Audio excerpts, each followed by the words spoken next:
insider politics reporter John Haltenwanger. We've got Democratic strategist Scott Levenson, Republican strategist Noel Nickpour. Noel, that's what stands out here. It's a Republican leading this charge. Yeah, and I think that that's why he was quote-unquote shocked, you know, especially since after a long, you know, multi-year investigation only to breathe a sigh of relief that there was no collusion, there was nothing, only to, you know, relax and then have your son subpoenaed.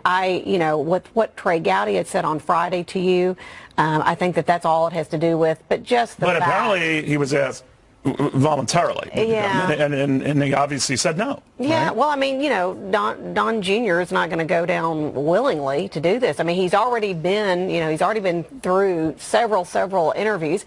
You know, basically, he's probably tired of it. I think that the whole Trump family is really ready to be done with this and go. Well, Scott on. agrees with you. I mean, they just don't get the right to be tired of this. There's process and there's rule of law. But they were exonerated. And well, they in fact weren't. And the truth of the matter is, what I'm really most unclear What do you mean about, they weren't? What do you have? Well, the full report hasn't been released.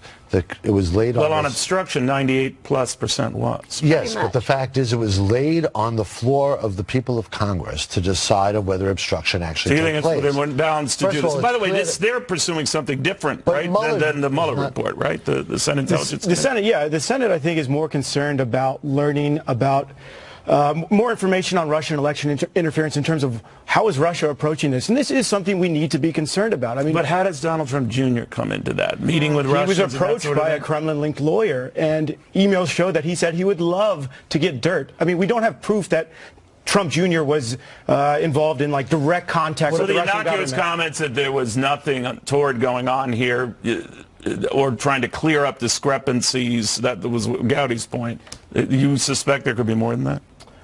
I don't know that there could be more than that, but I think they're just trying to cover all their bases in terms of the fact that there are very real warnings from the U.S. Intelligence Committee that Russia is continuing to try to interfere in U.S. elections. The question that's hanging out there right now, I think, for the country is why such an effort to keep from transparency? Well, why not, excuse me, why not let all of it out? Why not let all the investigations take place? And they can say they're tired of it, but tired of it doesn't quite cut it. Democrats aren't tired of it, right? The American people have a right to total transparency, and the one thing this administration is not known for is transparency. But you'd have to admit, I mean, when I hear the constitutional crisis comments and I hear the fact that all of a sudden Democrats are arguing that the Attorney General of the United States is held in contempt and all, when Republicans were arguing just the same and Democrats countered with Eric Holder that they were going too far. I mean, what's good for the goose sometimes gets weird for the gander, doesn't it? Absolutely. And I feel that, you know, in this case, and I understand when you said, you know, we don't have the luxury of just being tired. The American people, you know, have a right to know what's going on. They do. They did. The Mueller report was a wrap. It is finished. No, it wasn't, though. But it's basically over. There was no, but there was no collusion. Basically is the point. But you have to realize how obstruction this started. is a crime. Obstruction is a crime.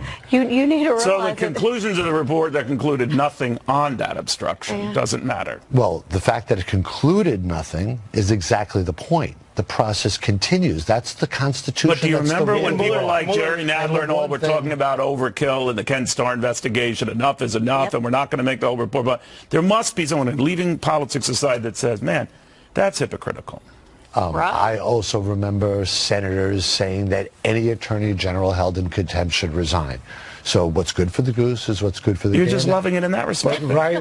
We're all playing politics and acting like children. We have a process. All right. And we have a constitution. What do you think? We have a process, and apparently it's going to play out a long time. Yeah, well, I think you're fair to say that Democrats are a little inconsistent here. You could even see a big split between 2020 Democrats and House Democrats. 2020 Democrats are not focusing heavily on Mueller or Russia. Some have called for impeachment. Others, like Senator Bernie Sanders, they're more open to just investigations. Yeah, they're more open to investigation. We have to hand it to Nancy Pelosi, who has struck exactly the right tone week after week after week here.